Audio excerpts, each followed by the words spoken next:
माननीय श्री सीपी जोशी जी। धन्यवाद अध्यक्ष महोदय। एक महत्वपूर्ण विषय के लिए मुझे आपने बोलने का अवसर दिया।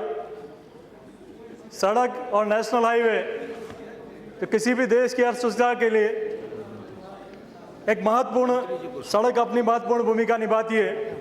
और मैं मेवाड़ के चित्तौड़गढ़ क्षेत्र से आता हूं और मैं सौभाग्यशाली हूं कि एनडीए की पूर्व सरकार में, अटल बिहारी वाजपेयी जी की सरकार में, मेरे संसदीय क्षेत्र में ईस्ट वेस्ट कॉरिडोर और गोल्डन कॉरिडोर दोनों स्वर्ण चतुर्भुज योजनाएं और ईस्ट वेस्ट कॉरिडोर दोनों योजना मेरे संसदीय क्षेत्र में होकर निकल रही है।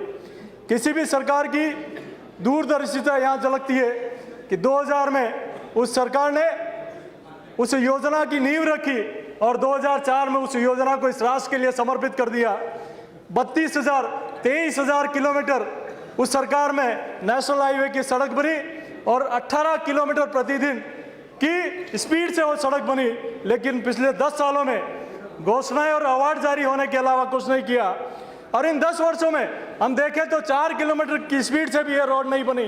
और 1/3 6 वर्षों के कार्यकाल को देकर इन 10 वर्षों को देखें तो 1/3 सड़क भी पिछली यूपीए सरकार में नहीं बनी। मैं निवेदन करना चाहता हूं कि चित्तौड़ की मेरे किशनगढ़ से उदयपुर अहमदाबाद एक नेशनल हाईवे निकलता है और उस सड़क में टेंडर हो गए, लेकिन एनवायरमेंट की एनओसी नहीं मिलने के कारण पिछले कई वर्षों से योजना अधूरी पड़ी है। और मुझे मंत्री महोदय को मैं धन्यवाद देना चाहता हूं और मोदी जी को धन्यवाद देना चाहता हूं, यशस्वी प्रधानमंत्री जी को, कि उन्होंने कि रेलवे, डिफेंस, वन और पर्यावरण मंत्रालय को एक संयुक्त बैठक करने का जो निर्णय किया। निश्चित रूप से हर महीने जो बैठक होगी तो देश की महत्वाकांक्षी योजनाओं को जिसमें कोई बाधा आ रही है उसको समाप्त करने की बहुत अच्छी पहल इस सरकार ने की है। और मुझे आशा है कि वो जो दुविधा है उस सरकार में उसको उस रोड के बनने में वो आप पूरा निश्चित रूप से उसको बाधा को समाप्त करेंगे। मैं निवेदन करना चाहता हूं, हमारी जयपुर दिल्ली जो रोड बना है पहले नेशनल हाईवे के पास था और उसका मेंटेनेंस नेशनल हाईवे देखता था, टोल नेशनल हाईवे वसूलता था। लेकिन 2009 में उसका टेंडर हुआ किसी प्राइवेट कंपनी को और उस कंपनी ने टोल वसूलना शुरू कर दिया, लेकिन मेंटेनेंस का जिम्मा उसके पास था। उसने मेंटेनेंस का काम नहीं किया और 2011 में उसको काम पूरा करना था। अध्यक्ष महोदय, वो आज दिन तक काम नहीं हुआ। कभी 12 घंटे, कभी 18 घंटे जाम रहता है। लेकिन मंत्री महोदय को मैं धन्यवाद देना चाहता हूं कि आपके मंत्री बनने के बाद आपने तुरंत संज्ञान लिया और उस रोड पर जाकर उस रोड को चालू करने का आपने जिम्मा लिया।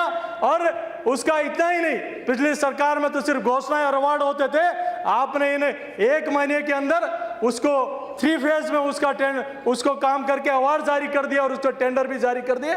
उसके लिए मैं अपनी ओर से, राजस्थान की पूरी जनता की ओर से आपका आभार प्रकट करना चाहता हूं। 2006 और 2007 में इसी सदन में उस समय के वित्त मंत्री जी ने जयपुर से दिल्ली एक एक्सप्रेसवे की घोषणा की थी, लेकिन वो योजना उस समय के राजस्थान के मुख्यमंत्री जी और मेरे ही नाम राशि के उस समय के परिवहन मंत्री जी, दोनों के बहुत अच्छे संबंध होने के कारण, मधुर संबंध थे, एक ही पार्टी के थे, लेकिन मधुर संबंधों की वजह से लैंड एक्विजिशन नहीं हो पाया। लेकिन मुझे पूरी आशा है कि आदरणीय मंत्री जी ने उस दिशा में गति दी और राजस्थान की यशस्वी मुख्यमंत्री जी ने भी इस दिशा में काम शुरू कर दिया है। मुझे आशा है कि वो दिल्ली जयपुर अगर एक्सप्रेस बन जाएगा तो राजस्थान जो पर्यटन की दृष्टि से एक महत्वपूर्ण राज्य है उसको एक गति मिलेगी। महोदय, मैं निवेदन करना चाहता हूं कि मैं राजस्थान में जिन नेशनल हाईवे को राजस्थान की सरकार बनाती है उनको मेंटेनेंस का जो पैसा मिलना चाहिए, जो ग्रांट मिलनी चाहिए, मेरा मंत्री महोदय से आग्रह है कि वो राजस्थान का जो हिस्सा बनता है उसको आप पूरा देने का काम करेंगे।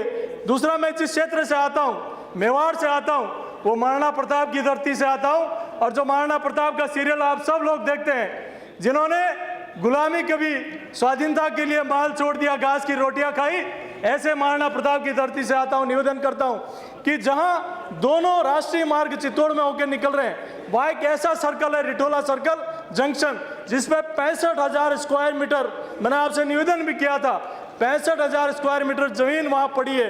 मेरा निवेदन है कि उस सर्कल को, जो पूरे एशिया का कहते हैं बड़ा सर्कल है, डायमंड सर्कल जिसको कहते हैं, उसमें रेस्टोरेंट, पार्किंग और इस प्रकार डेवलप किया जाए और महाराणा प्रताप की एक आदमकद प्रतिमा वहां लगाई जाए। मेरा मंत्री महोदय से आग्रह है तो वहां आने जाने वाले जो भी लोग हैं वो उस गौरवशाली इतिहास को याद करेंगे।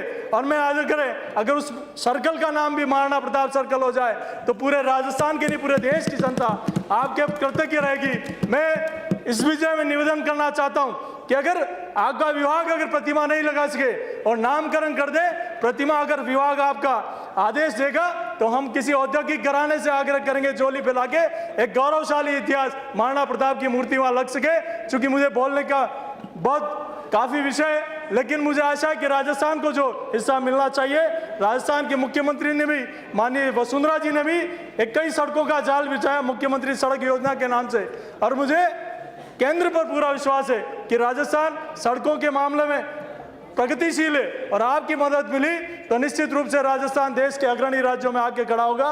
यही मैं निवेदन करना चाहता हूं। बहुत बहुत धन्यवाद। माननीय मंत्री जी।